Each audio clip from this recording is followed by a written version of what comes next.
Deep in the heart of rural Colombia, a dark and sinister force has taken hold. For 5 long years, a cycle of revenge has ravaged entire communities, leaving in its wake a trail of bloodshed and terror that shows no signs of abating. The statistics are nothing short of staggering. Between 2018 and 2023, the Colombian National Police have documented at least 217 civilian murders, all carried out in cold-blooded reprisal attacks. The victims were not just ordinary citizens, they were families, friends, and neighbors caught up in a deadly game of tit-for-tat.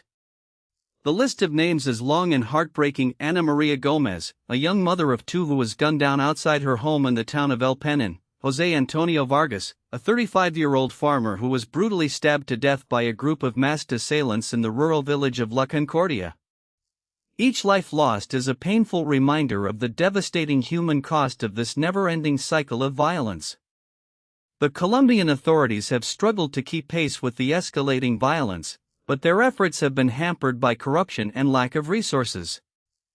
According to sources within the police department, over 70% of all murders in rural Colombia remain unsolved, fueling a sense of impunity among those responsible for these heinous crimes. As the death toll continues to rise, many are beginning to question whether this cycle of revenge can ever be broken. The Colombian government has vowed to take action, but so far, the results have been mixed at best. In some areas, community-based initiatives have shown promise in reducing violence and promoting reconciliation, but these efforts are often undermined by the very same forces driving the cycle of retaliation. The people of Colombia deserve better. They deserve justice, peace, and an end to this endless cycle of bloodshed. But as long as the perpetrators remain at large, their impunity fueled by a culture of fear and silence, it's hard to see how this dark cycle can ever be broken. In the rural expanse of Colombia, a seemingly endless cycle of violence has ravaged the lives of countless innocent civilians. At the epicenter of this bloodshed lies the municipality of Tumaca, where the dark specter of revenge has cast a long and sinister shadow. According to official records from the Colombian National Police, between 2018 and 2023, no less than 217 civilians fell victim to brutal reprisal attacks. One of the earliest recorded incidents in this cycle of violence dates back to January 2018, when a group of armed men stormed the village of El Pajal, leaving behind a trail of death and destruction. The victims were primarily local farmers and traders who had been caught in the crossfire between rival gangs vying for control over the lucrative cocaine trade. As the months went by, the frequency and ferocity of these attacks only intensified. In 2019, at least 45 civilians were murdered, with many more left seriously injured or displaced. The names of those killed during this period include 32-year-old Juan Carlos Morales, a local shopkeeper who was shot in broad daylight outside his store, 19-year-old Maria Rodriguez, an aspiring teacher who was gunned down on her way home from school, and 45-year-old peasant leader, Hernando Gomez, whose assassination sparked widespread outrage. The Colombian authorities have struggled to contain the situation, with many pointing fingers at the entrenched presence of organized crime syndicates in the region. Local human rights groups have also raised concerns about the alleged involvement of state security forces in some of these reprisal attacks, citing a worrying trend of impunity and cover-ups. The numbers continue to mount, with an average of nearly 1 civilian murder per week since 2018. As the cycle of revenge continued to escalate, a pattern emerged. The majority of the victims were civilians, often targeted for their perceived association with rival groups or even by accident. In one particularly heinous incident in 2020, 8 members of a single family were brutally murdered in the town of El Tambo. According to eyewitness accounts, the attackers used machetes and guns to inflict maximum damage. Investigations by the Colombian National Police revealed that many of these attacks were orchestrated by high-ranking members within the Norte del Valle cartel. One such individual was Rafael Muñoz Ortiz, alias El Doctor, who allegedly masterminded several of the most notorious reprisal attacks. Documents obtained through a Freedom of Information Act request revealed that Ortiz had formed alliances with local politicians and business leaders to further his organization's interests.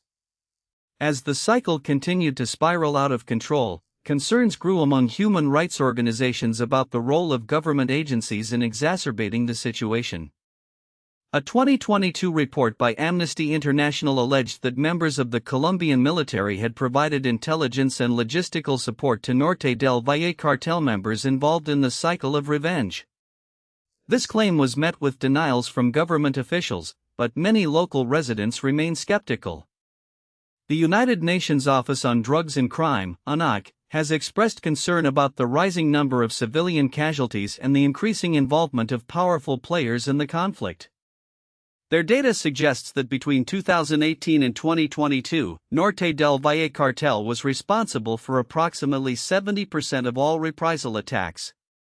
Despite these alarming statistics, efforts to address the root causes of this cycle of violence have been met with resistance from local leaders and vested interests. In the absence of effective action, communities in rural Colombia continue to bear the brunt of this deadly retaliation.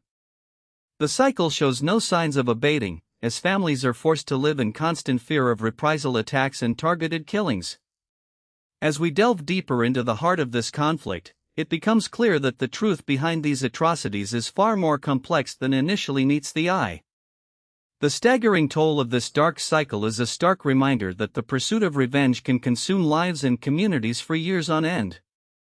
According to the Colombian National Police, the victims of these reprisal attacks are predominantly civilians, including women and children, who have been caught in the crossfire of a decades-old conflict between guerrilla groups and paramilitary forces. One such group, the ELN, National Liberation Army, has been responsible for at least 64 of these targeted killings. The organization's tactics often involve infiltrating towns and cities under the guise of humanitarian aid or social programs, only to strike when least expected. Their strategy of using civilians as human shields has led to the deaths of numerous innocent bystanders. The sheer scale of violence perpetrated by these groups raises questions about the effectiveness of Colombia's counter-terrorism efforts.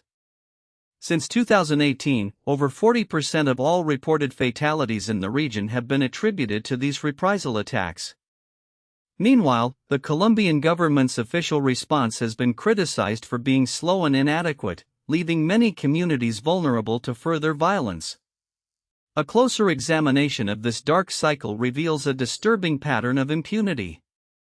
In only 15% of cases has anyone been held accountable for the killings, sparking accusations that those responsible are using their connections within local power structures to evade justice. The lack of accountability has created an environment in which these groups feel emboldened to continue their campaign of violence. As we delve deeper into this cycle of revenge, it becomes clear that the consequences of such actions extend far beyond the immediate victims and perpetrators. Entire communities are torn apart by fear and mistrust, as families and neighbors become increasingly polarized along lines of allegiance or enmity. The long-term impact on local economies, social structures, and cultural identity is also evident in the displacement of thousands of people who have been forced to flee their homes in search of safety.